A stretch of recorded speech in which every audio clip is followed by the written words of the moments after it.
स्वागत है भाई आप सभी लोगों का एक नई वीडियो में। मैं इस समय हूँ युगांडा की कैपिटल कंपाला में। तो आज हम जा रहे हैं कंपाला से अपने नए देश की जर्नी की शुरुआत करने, जो कि होगा साउथ सूडान, जो कि है दुनिया की न्यूएस्ट कंट्री। 2011 में जाके कंट्री बनी थी ये साउथ सूडान। सूडान से अलग हुआ था। सूडान पहले बहुत ही बड़ा था भाई, अफ्रीका की लार्जेस्ट कंट्री था, पर फिर सूडान से साउथ सूडान टूट गया तो अब लार्जेस्ट कंट्री नहीं रहा। तो सूडान 2011 में बना था। बहुत टेंशन है भाई सूडान में, पता नहीं क्या ही होगा वहाँ पे, वीडियो बनाने देंगे भी या नहीं देंगे। जितने भी यूट्यूबर मेरे से पहले गए कह रहे भाई इम्पॉसिबल है वहाँ पे वीडियो बनाना। तो हमने गाइड वगैरह तो कर लिया है। यहाँ से हम लेंगे बस ट्रिनिटी एक्सप्रेस की, जो कि सेम जिससे हम रवांडा से युगांडा आए थे। सबसे बेस्ट बस कंपनी वही है यहाँ पे, सेफ़ भी कहते हैं उसको, काफ़ी बड़े ओनर की कंपनी है वो। तो सेफ्टी वगैरह भी सही है उस बस की, क्योंकि सेफ्टी की बात करें तो साउथ सूडान में सेफ्टी की बहुत ज़रूरत है। मेरे जो दोस्त पहले इस बस से एक दो बंदे गए हैं, वो कह रहे सूडान बॉर्डर क्रॉस करते ही आपकी बस में एक बंदूकधारी बंदा अभी बिठा देते हैं, जब तक आप उनकी कैपिटल जूबा नहीं पहुंच जाते। साउथ सूडान कैपिटल का नाम जूबा है। ये रास्ता हम शुरू करेंगे लगभग 8 बजे यहाँ से कंपाला से, और शायद हम बॉर्डर पार करेंगे सुबह के 8 बजे के करीब, क्योंकि बॉर्डर बंद होता है तो रात को वहीं पे वेट करना पड़ता है 2-3 घंटे। और फिर आगे का रास्ता बहुत ख़राब है, जो आगे का 180-90 किलोमीटर बचता है, बहुत ही ज़्यादा ख़राब है। तो शायद 5 घंटे लग जाएँ, 6 घंटे लग जाएँ, कोई कुछ नहीं कह सकता क्या होता हो क्या हो जाए। हो सकता है बस पे अटैक हो जाए। तो बस मैंने क्यों चूज़ करी, बस थी लगभग 1,30,000 युगांडन शिलिंग्स की, जो कि शायद 3,000 रुपये बनते हैं। और अगर आप फ़्लाइट लेते हो तो 1 घंटे की फ़्लाइट है वो बस, और वो है 30,000 रुपये की।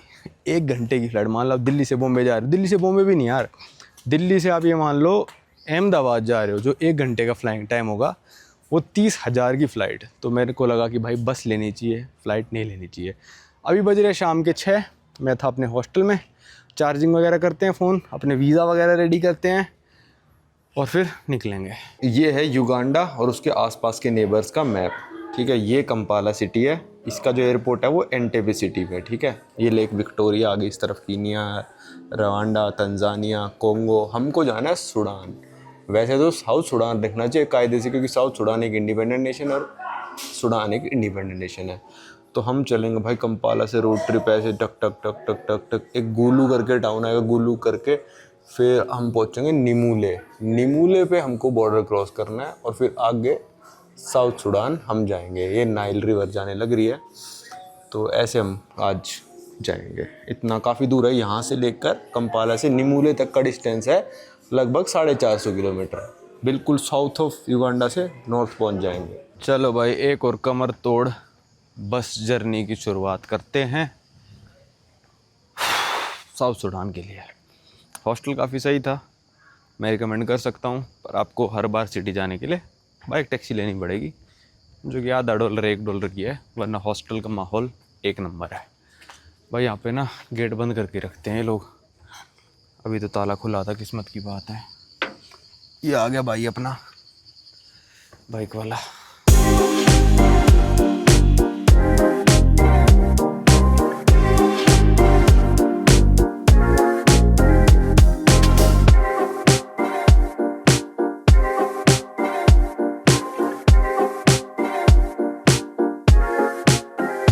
भाई वहाँ खड़ी है किगाली कंपाला, यहाँ खड़ी है नायरोबी कंपाला, यहाँ खड़ी है अपनी जूबा कंपाला, और ये है गोमा कंपाला। तो कंपाला से सारी बसें रात को निकलती हैं भाई। ये अपनी बस है, अच्छी खासी लग्जरी बस है, रवांडा युगांडा वाली से ज़्यादा बढ़िया है। थोड़ी सी लग रही है कि स्पेशियस है, मतलब उससे 15-20% मान लो बढ़िया है, ठीक है। अपनी सीट है 5 नंबर। भाई एक इन बसों में दिक्कत क्या है अफ्रीका वालियों में, ये संगीत चला के रखते हैं भाई, इतने सारे टीवी, और बिल्कुल सिर पे वो चला के रखते हैं। पर बस बहुत सही है यार, मस्त एसी भी चलने लग रहा है भाई। फाड़ दी इसने तो बंदे ने, कहता रात के 4 बजे हम पहुंचेंगे बॉर्डर, 7 बजे बॉर्डर खुलेगा, फिर आप इमिग्रेशन वगैरह कराओगे और फिर आप पहुंचोगे जूबा, कहता दोपहर के 3 बजे। भाई दोपहर के 3 बजे, और कहता बहुत सारे पुलिस वाले आएंगे, आपसे पैसे लेंगे। कहता आपको कम से कम 1 लाख सूडानीज पाउंड देने पड़ेंगे, जो कि $15-16 होते हैं। मैंने कहा पाउंड तो देखे जाएंगे, कह रहा दोपहर के 3 बजे पहुंचेंगे भाई।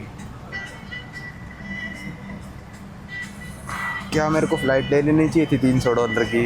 ये सुन के तो लग रहा है यार 11-12 बजे तक तो समझ में आता है। 200 किलोमीटर है बस, 200 किलोमीटर कवर करने में 8 घंटे। भाई गया काम से मैं तो, finish. For the protection on passengers, protection on drivers, protection on the way and protection on the bus, in the name of Jesus Christ. चलो भाई, बस हमारी निकली है 8:20 पे। ये तो चाहे 11 बजे भी निकलेगी तब भी बॉर्डर हम 7 बजे पहुंच जाएंगे। तो ये तो 8 बजे निकले, 9 बजे निकले, बॉर्डर पे वेट करना ही है, तो फिर चाहे लेट निकाल लो। पर बस सही है, एसी वगैरह चल रहा है। और अफ्रीकन लोगों ने भाई गाने धमाधम चला रखे हैं। अरे सोने दो भाई अब। भाई ये लोग कितनी मेहनत करते हैं, रात को उठा के खड़े हैं, लाइट जला रखे ताकि कस्टमर देख पाएँ कि क्या है क्या नहीं है। अरे अफ्रीका की लाइफ बहुत डिफिकल्ट है यार। देखना बेचारे रोड पे बस का इंतज़ार करते रहते हैं, लाइट जला रखी है कि कस्टमर देख पाएँ।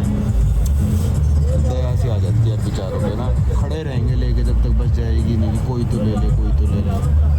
अरे यार फोकस कर ले यार, ये फ़ोन फोकस भी कर रहा है। भाई रात के बजने वाले हैं लगभग 12 और 436 किलोमीटर है युगांडन बॉर्डर, युगांडा की कैपिटल से। उसमें से हम 200 किलोमीटर कवर कर चुके, 236 ही बचा है। भाई उड़ा रखी है बंदे ने बस, मतलब 140 पे चला रखी है बस। यार मेरे को तो डर लग रहा है एक्सीडेंट ना हो जाए। चलो यहाँ रुके थे किसी ढाबे पे, यहाँ पराठा है, एक पराठा ले लेते हैं, क्या पता आगे कुछ ये भी नसीब ना हो। भाई लाइन नाम की चिड़िया का नाम ना अफ्रीकन्स को नहीं पता। मैं लाइन में खड़ा हूँ, काउंटर के इस तरफ से एक बंदा आ गया, दूसरी तरफ से जाके अपने सामान रख देते हैं, काउंटर पे जाके पैसे दे देते हैं। अरे वैसे तुम इतना टाइम वेस्ट करते हो, 2 मिनट लाइन में खड़ा होने का किसी को सब्र नहीं है भाई। मतलब ये मान लो अगर मैं जाऊँ ना ज़बरदस्ती काउंटर तक, मेरा कभी बिल ही नहीं हो पाएगा यहाँ पे। ऐसी हालत है इनके सिविक सेंस की, ख़त्म भाई, बिल्कुल ख़त्म। मतलब इंडिया के सिविक सेंस का मजाक उड़ता है ना, इनका बिल्कुल है ही नहीं। मतलब इन्होंने कभी लाइन नाम की चीज़ सुनी ही नहीं है। चलो एक पराठा ले लिया, पराठा वो 2000 का। मैं कहा कंपाला में 1000 का मिलता है, तू मेरे से ज़्यादा ले रहा है? कह रहा नो ब्रो, यहाँ पे 2000 का ही है, क्या पता यहाँ महंगा होता हो। और 2 कैरेमल मिल्क शेक लिए हैं। चलो आज मिल्क शेक, मतलब वो जो टेट्रा पैक में आते हैं वो। भाई मैं तो बस में ही सो रहा था, ये अपनी बस है। और लाइन देखो भाई बसों की कितनी लगी हुई है वहाँ से वहाँ तक। और लोग भाई अब इनसे माथा मारो भाई, कैसे पार होएगा यार। युगांडा का बॉर्डर है अभी तो। भाई आ गया, करेंसी ले रहे हैं अपनी साउथ सुडान की। वो देखो भाई वहाँ पे सनराइज़ होने लग रहा है, अभी तक भी इमिग्रेशन खुला नहीं है। और इतने लोग हैं, अब मार लो किससे माथा मारोगे, कौन सी लाइन है आप खुद बता दो मेरे को। मैं भाई कैसी माथा मारूँ यार, अब बताओ। पर मारना पड़ेगा वरना बस वाला छोड़ के मेरे को भाग जाएगा। भाई ये देखो ये कितना बड़ा नोट है, मेरा पूरा हाथ कवर हो गया। अगर ऐसे कर दूं तो मेरा हाथ पूरा छुप गया।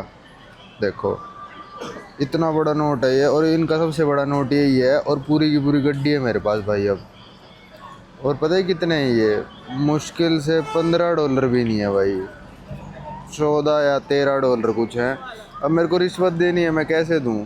आएंगे और रिश्वत मांगने, देनी पड़ेगी। क्या बना रखा है भाई, इससे थोड़ा बड़ा नोट तो बना लो, 10,000 का बना लो। अब इनकी करेंसी कन्वर्जन क्या ही बताऊं मैं, 6000 सुडानीज पाउंड $1 के हैं। मेरे को थोड़े कम मिले हैं अभी शीलिंग चेंज कराने पे। तो अगर किसी को $1 भी देना होगा तो 6 नोट देने पड़ जाएंगे। ये पूरी की पूरी गड्डी डाल लेता हूँ। लग तो ऐसा रहा जैसे पता नहीं क्या ही है मेरे पास, है कुछ भी नहीं। और $10 $15 भाई। एग्ज़िट युगांडा से हो गई है, पर दिक्कत क्या है कि फटाफट जाना पड़ेगा, मैं लास्ट में रह गया। और साउथ सुडान बॉर्डर पे मेरे को इमिग्रेशन पे मतलब रिश्वत भी तो देनी पड़ेगी, तो मेरे को फटाफट जाना है। और बंदों को कुछ नहीं देना तो आराम से भी आ सकते हैं। भाई यहाँ लगे ट्रकों की लाइन, जाने लग रहे हैं, पता नहीं कितना क्या दूर है। बाइक वाले भी खड़े थे यार। एक ये नदी सी आ गई, इसको करने लग रहे हैं भाई पार, और पहुंच जाएंगे साउथ सुडान। दिक्कत क्या है, मेरा वीज़ा रह गया प्रिंटेड वाला बस में, अब पहले बस ढूंढनी पड़ेगी। यहाँ एक बाइक वाला करा है ट्रिनिटी एक्सप्रेस पे जाने के लिए। और फिर यस देयर वर 2 राइट, या I don't know which one.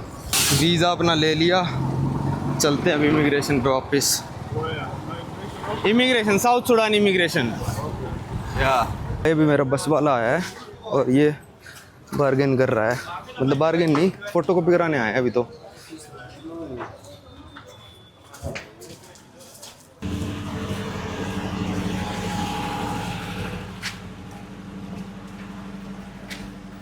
भाई अपना करा लाए इमिग्रेशन, अब क्या ही करता है यार, देने ही पड़े पैसे। आ गया इमिग्रेशन करा के। क्या हुआ मैं बताता हूँ भाई। पहले मांगा $50 कि $50 दो। मैंने कहा भाई पागल है तू थोड़ा। कहता रिसिप्ट लेके आओ भी जो पेमेंट किया है। अब भाई वो रिसिप्शन की साइट खुले ही ना, और रिसिप्ट होती भी नहीं होती मेरे को नहीं पता भाई। उसके बाद फिर कहता चल 20 दे। मेरा गुस्सा बहुत चढ़ा हुआ था यार, पता नहीं थोड़ा गुस्सा कंट्रोल कर लूँ ना मैं तो सही हो जाए। मेरे पास उस टाइम थे भी नहीं क्योंकि बैग यहीं पे था, पैसे सारे बैग में थे। बस तक आओ, बस 500 मीटर दूर खड़ी है, आओ जाओ। पहले वीज़ा लेने आया, फिर मैंने उसको थोड़े बहुत निकाल के दिए। मैंने $5-6 ऑफर करे, कहता नहीं। मैंने बोला तेरे सीनियर को फ़ोन करूँगा जुबा में, जो मेरे फ्रेंड है जिनके पास जा रहा हूँ मैं, अच्छी खासी पोस्ट पे है वो यहाँ पे, अच्छी खासी कंपनी में, तो उनके कोई ना कोई कॉन्टैक्ट होते हैं। पर मैंने उसको डराने के लिए बोला, मैंने बोला अपना नाम बता तू। भाई नाम ही नहीं बताया बंदे ने कम से कम 5 मिनट तक, कोई नेम प्लेट नहीं, कोई कुछ नहीं। उसने अपना नाम नहीं बताया भाई मेरे को 5 मिनट तक। कहता मेरे नाम के साथ क्या करेगा। मैं कहता तेरी कंप्लेंट करनी है, तेरे नाम तो पता होना चाहिए मेरे को। फिर कहता कर ले चल फ़ोन। अब मैं कैसे ही करता भाई मैं तो ये जुमले दे रहा था उसको, क्योंकि सुबह के बज रहे यहाँ पे 7, भाई मेरे सो रहे होंगे वहाँ पे, किसको फ़ोन करेंगे, क्या फ़ोन करेंगे। फिर मैं बस वाले को लेके गया अपने साथ। मैंने कहा तू थोड़ी बार्गेनिंग कर। वहाँ पे जाके बस वाले को कह रहा है भाई ये बदतमीज़ है, मेरे सीनियर्स को फ़ोन कर रहा है ये वो। मैंने कहा अरे भाई तू स्टैंप लगा। मैंने कहा ओके। फिर कह रहा तेरे को यहाँ से इंडिया भेज दूँ। मैं कहा भाई यहाँ से 4 फ्लाइट चलती नहीं है 4 देशों के लिए, तू मेरे को यहाँ से इंडिया भेज देगा है। बस मैं फिर कुछ बोला नहीं। मैंने कहा ठीक है। अब इन्होंने बोला 2 चेक पोस्ट आएंगे, दोनों पे आपको 50-50 हज़ार ही देने होंगे। अब ये 50 वैसे तो 58,000 मिलने थे मेरे को, पर ये मिले मेरे को 52,000 ही, क्योंकि बोले $10 का नोट छोटा है तो हम कम पैसे देंगे आपको। अरे और क्या $100 चेंज करा दूँगा तुम्हारे देश में आके मैं। औकात तुम्हारी यहाँ $2 की नहीं है, मैं $100 चेंज करा दूँ हैं। तो 52 दिए, 50 ही दे रहा था पहले तो। एक बंदा तो $15 की 50 दे रहा था। तो वो बोला एक चेक पोस्ट पे तो ये देंगे, ठीक है, एक पे तेरे पास जो और 50 है वो देंगे, जो कि लगभग बनते हैं $7-8 मान लो आप, ठीक है। तो मैंने कहा ठीक है भाई दे देंगे। अब मैं क्या ही करूं बताओ, देना तो पड़ेगा ही भाई। और बताऊं तो एक बंदे ने येलो फीवर चेक करने के उसमें, आपको पता ही है मेरा ब्राज़ील वाला है, कहता येलो वाला चाहिए, वो नहीं है तो 2,000 दो। 2,000 मैंने उसको आराम से दे दिए। 2,000 तो कुछ भी नहीं होता, 30 रुपये होते हैं, मैंने दे दिए उसको। अब ये कह रहे हैं पता नहीं कब पहुँचेंगे, चेक पॉइंट आएंगे उनको देने हैं पैसे। यही करता रहूँ भाई। ये है कुछ बॉर्डर टाउन का नज़ारा, और बहुत ही ख़राब सड़क आने वाली है। ड्राइवर मेरे को 3-4 बार डरा चुका है भाई, जो है ड्राइवर अपना 3-4 बार मेरे को कह चुका भाई 4 बजे पहुँचेगा तू 4 बजे। भाई अब क्या है कि जितनी भी बसें हैं ना इनको साथ में निकालेंगे, ठीक है। 10-15 जितनी बसें मैंने सुबह दिखाई थी ना आपको, साथ में लाइन में चलेंगी।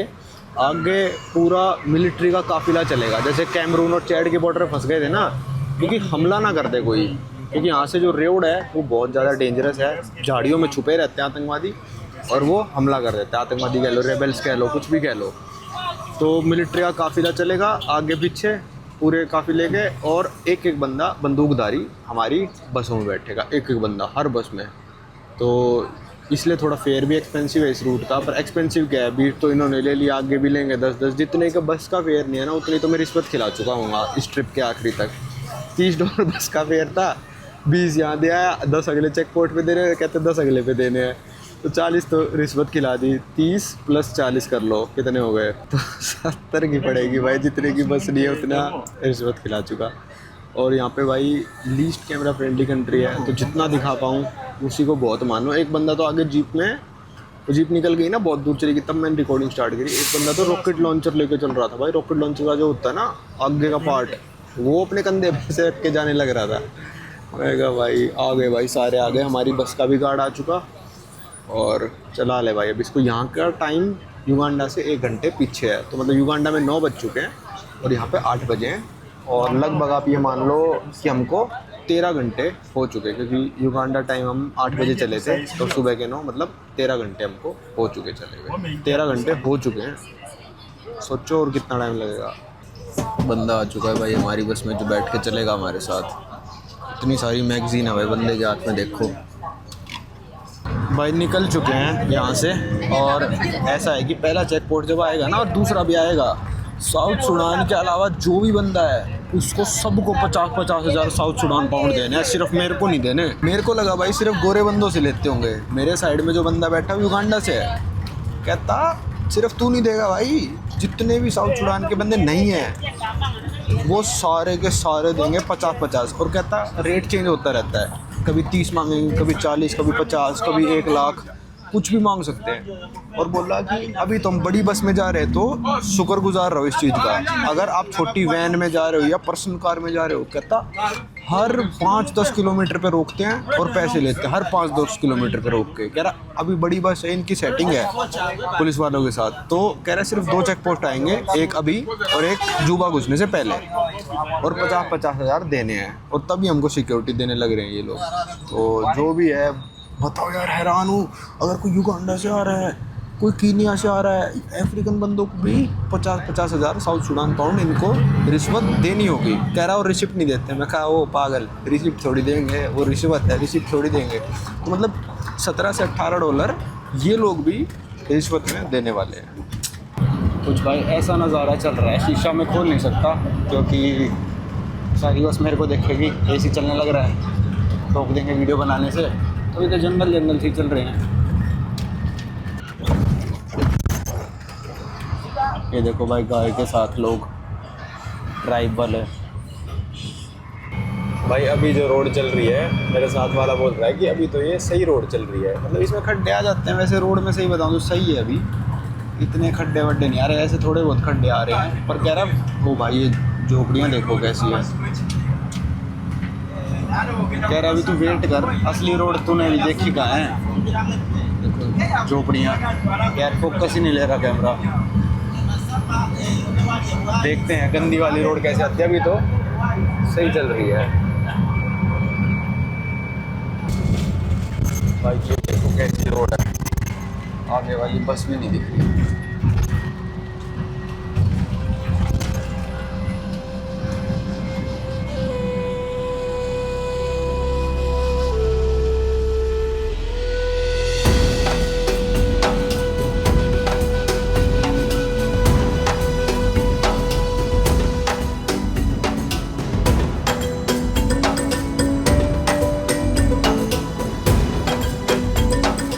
भाई यहाँ रोकी है बस इन्होंने सुसु करने के लिए। सामने देखो गार्ड खड़ा है, इस साइड लेडीज जा रही है, इस साइड जेंट्स, और हाईवे के बीचों बीच।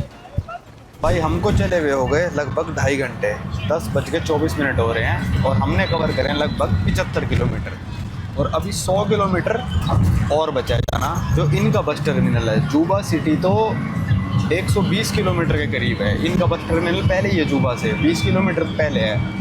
तो और वो एक चेक पोस्ट आना और बाकी है। चेक पोस्ट की बात मैं उतर के करूँगा, क्या है, क्यों है, इतनी रिश्वत क्यों ले रहे हैं, कब शुरू हुई, सब मैंने अपने भाई से पूछ रहे हो, साइड में बैठा है। तो अभी तक रोड ख़राब ठीक है, मतलब मैं कहूँगा इतनी ख़राब नहीं है ये, पर भाई कह रहा है अभी असली ख़राब रोड तो आपने देखी नहीं है, अभी आने वाली है। लगभग शायद 3 घंटे और लग सकते हैं, टाइम हो रहा है 10:30। कर लिया भाई अगले चेक पॉइंट के लिए, मैंने भी पैसे रेडी, भाई ने भी रेडी। अनाउंसमेंट कर रहे हैं भाई बस में कि जो नहीं है बंदे पासपोर्ट में ऐसे पैसे फंसा के दे के आने आप लोग।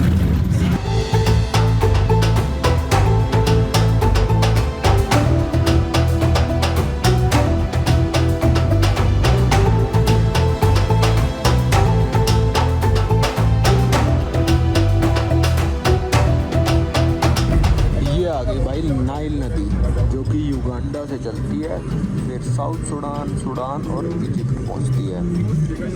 इसको हम क्रॉस कर रहे हैं, अब ब्रिज आ गया एक। ओ भाई ब्रिज कैसा है, तो ऐसा लग रहा है टूट ना जाए ब्रिज। भाई कौन से कंपनी का, ये देखो भाई इतनी बड़ी रिवर पे इन्होंने क्या, कितना भयंकर ब्रिज बना रखा है। ब्रिज क्रॉस करने के बाद हम पहुंच जाएंगे असली जुबा सिटी में। वो आउटस्कर्ट्स थे इस ब्रिज के इस तरफ, इस नदी के इस तरफ नाइल रिवर के बसा है असली जुबा शहर। बड़ा ब्रिज देखो भाई, एक ही ब्रिज होगा मेरे को लग रहा है इनके पूरे देश में, सबसे मेन ये है। इस सिटी में पहुंच गए थे, पिछले 15 मिनट से यहाँ पे खड़े हैं हम, तेल भरवा रहा है। अरे 1 किलोमीटर बंदों को छोड़ के फिर भरवा लेता है यार, हमारा कम टाइम खोटी करा है तूने। अब ये तेल भरवा रहा है यार, बहुत मैं क्या बोलूँ, गालियाँ आ रही हैं, पर रहने दो। ये आ गए भाई जुबा शहर के अंदर, और पता नहीं क्या आदमी है ये। बता पेट्रोल अब भरवाना था कि 1 किलोमीटर दूर छोड़ना था हमको। चलो उतरता हूँ भाई, अब उतर के तो पता नहीं वीडियो बनेगी या नहीं बनेगी। अरे वाह, और 2 मंजिल और ला देता है इसको। अरे भाई ये तो ले आया कोनियो मार्केट में। सब लोग यही बोल रहे हैं तब से, कोने जाएगी, कोने में क्या है कोनियो मार्केट में ले आया। इतना जाम यहाँ पे, इतना पोल्यूशन हो भाई, पोल्यूशन, मिट्टी और उड़ रही है। शीशे खोल दिया तो 2 किलो मिट्टी मेरे सिर में जम जाएगी 2 मिनट में। भाई शाम के बज गए 5:30, मैं तो आया इतना थका हुआ था, कब नींद आ गई मेरे को खुद नहीं पता चला। नहा धो के अपना सो गया था भाई, पता नहीं कहाँ रह गई थी, कौन से चेक पोस्ट पे। तो इमिग्रेशन से निकले तो मेरे को पता चला कि भाई सब लोगों को, जितने ही फॉरेनर है, फॉरेनर का मतलब जो साउथ सुडान के बाहर के लोग हैं, उनको रिश्वत देनी पड़ेगी। 2 चेक पोस्ट आएंगे, ठीक है। इन चेक पोस्टों में भी कैच है कि आपके लिए सिर्फ 2 आएंगे या फिर 20 आएंगे, वो भी डिपेंड करता है। तो पहला चेक पोस्ट आया, मैं गया, उन्होंने बोला कि 50,000 देने, मैं जेब में वो 500 की गड्डी ले गया। भाई अब सब लोग दे ही रहे हैं, जब मेरे साथ में युगांडा वाला बंदा बैठा कह रहा है वो भी देगा, तो भाई मेरे को तो देनी पड़ेगा। मैं कहाँ से लड़ लूँ जब लोकल अफ्रीकन बंदे देने लग रहे हैं, तो मेरी कौन सुन रहा है वहाँ पे, कोई नहीं।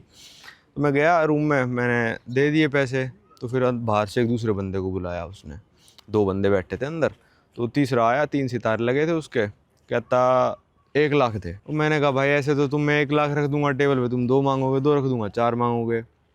भाई फिर मैंने कहा नहीं भाई मैं नहीं दूंगा। मैंने बाहर जाके उससे बात करी, मैंने कहा क्यों ऐसा कर रहा है भाई, खुशी ले जो दे रहा हूँ, तो ज़बरदस्ती करके क्या फ़ायदा। फिर भाई ये करते करते उससे थोड़ी रिक्वेस्ट वगैरह करी, फिर मैं रूम के अंदर गया, फिर रिक्वेस्ट करी, फिर किसी और बंदे से बात करा, बहुत करते 50,000 में मान गए। मेरा पासपोर्ट दे दिया, उस पर एक स्टिकर चिपका दिया, उस पर साइन सा करके डेट लिख के।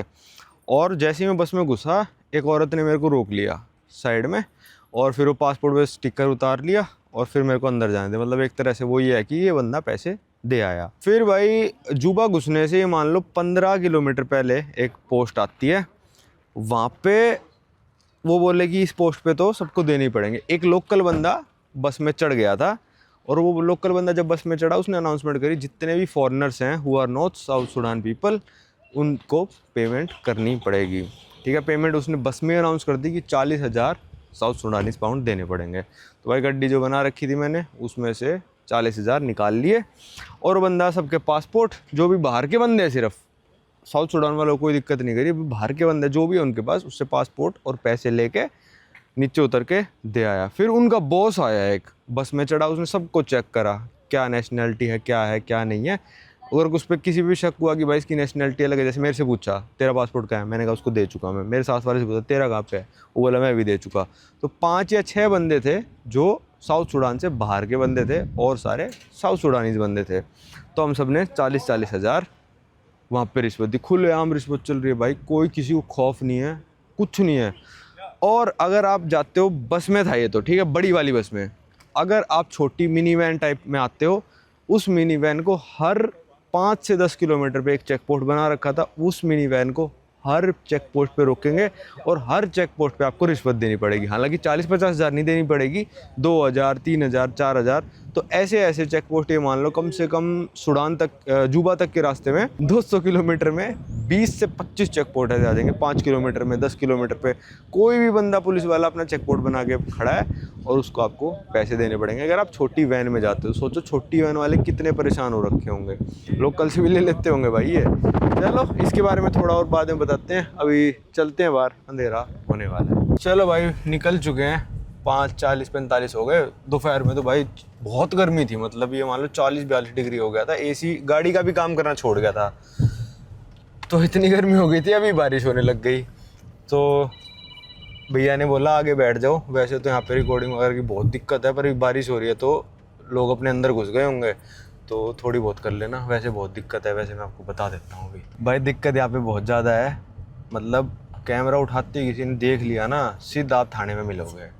मतलब कोई उसके बीच का बात ही नहीं है, सीधा उठा के ले जाएंगे, क्योंकि वो इस प्रकार से आपको डराएंगे कि आपसे ज़्यादा से ज़्यादा रुपए ले सके। होना जाना कुछ है नहीं वैसे, वो तो कॉमन सी बात है कि आप चलो भाई मिलिट्री वगैरह की मत बनाओ, पर नॉर्मल भी अगर आप बना रहे हो मार्केट मुर्केट की, तो इसलिए मैंने 2 दिन के लिए गाइड ही कर लिया। मैंने कहा भाई अकेले से यहाँ पे तो बनाना मतलब 2 दिन के लिए यहाँ 2 दिन जेल में ही बैठा रहूँगा मैं, तो इससे अच्छा अपना चलते हैं भाई। यहाँ पे कोई देखे इससे पहले अपना नाइल रिवर पे चलते। जैसे मैंने बताया, नाइल रिवर ओरिजिनेट होती है युगांडा से, फिर जाती है साउथ सूडान, फिर जाती है सूडान, और जाके ख़त्म होती है इजिप्ट में, जो कि मेडिटेरेनियन ओशियन लगता है भैया। हाँ, मेडिटेरेनियन। हाँ, तो वहाँ जाके ख़त्म होती है। दुनिया की लॉन्गेस्ट रिवर है वैसे तो, मतलब कंफ्यूजन चलती है अमेज़न और नाइल में। बाय वॉल्यूम तो अमेज़न ही है, पर लेंथ रिवर्स की नाप नहीं सकते आप, क्योंकि कभी इस तरफ चले जाते, कभी इस तरफ। कौन सी ट्रिब्यूटरी का मानोगे, कौन सी को नहीं मानोगे, तो उसमें कंफ्यूजन चलती है। वैसे नाइल को ही कहते हैं, 100-200 किलोमीटर का फ़र्क होगा नाइल और अमेज़न में। चलो भाई, वहीं पे फिर रेस्टोरेंट वगैरह हैं, वो देख के आते हैं कैसा क्या है।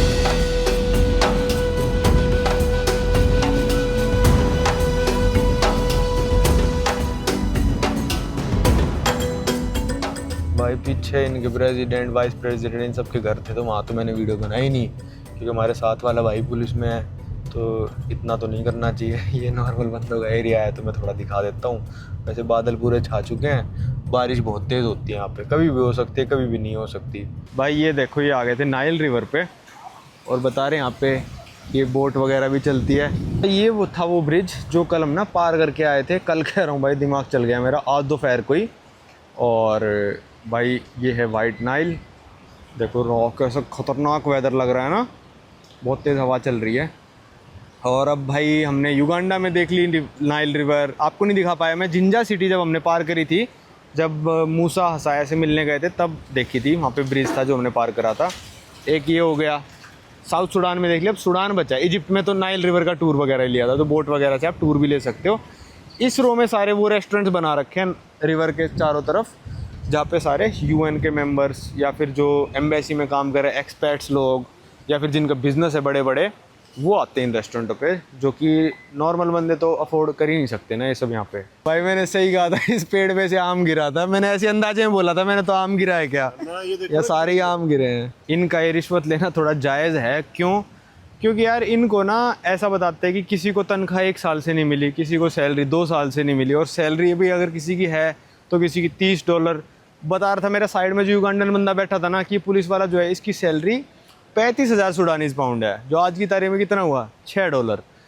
तो भाई ठीक है, जितना मतलब बाहर के बंदे अगर किसी की मदद कर दें तो ठीक है, पर ज़बरदस्ती मांग रहे थे, इसलिए थोड़ा मेरे को ऐसे हो गया कि भाई ज़बरदस्त तुम तो भाई थोप सा रहे हो। पर ये रीज़न है भाई, यहाँ पे आप पुलिस में नौकरी कर लोगे, आर्मी में कर लोगे, कोई भी सरकारी विभाग में कर लोगे, आपको सैलरी नहीं मिलती। और अभी भैया बता रहे, मान लो कि आप टैक्स भरते हैं यहाँ पे, कोई सेल्स टैक्स, इनकम टैक्स, तो जो प्रेसिडेंट या फिर जो मंत्री हैं इनके, उनके अकाउंट में जाता है डायरेक्ट, कोई सरकारी अकाउंट नहीं है, उनके अकाउंट में डायरेक्ट क्रेडिट होते हैं पैसे, जो यहाँ के लोग टैक्स भरते हैं। तो हालत बहुत बुरी है। कल देखेंगे हम क्या हालत है क्या नहीं है, जब हमारा गाइड आ जाएगा, उससे 4 बातें और पूछ लेंगे। खैर वो भी थोड़ा हिचक के ही बताएगा, ऑब्वियस सी बात है यार, सब कुछ खुल के तो मेरे को बता देगा वो, पर वीडियो में नहीं बताएगा, क्योंकि उसको भाई इसी देश में रहना है ना, बात ये भी होती है, समझे। तो ये बात ही जो मैं आपको बता रहा था कि भाई इसलिए इनका थोड़ा मेरे को रिश्वत लेना जायज़ लगता है, कि इनकी तनख्वाह एक तो है बहुत मिनिमल सी है, ठीक है, जिसमें इनका घर बार नहीं चल सकता, ऊपर से तनख्वाह मिनिमल तो है, वो मिले भी तो 2-2 साल तक तनख्वाह नहीं मिलती।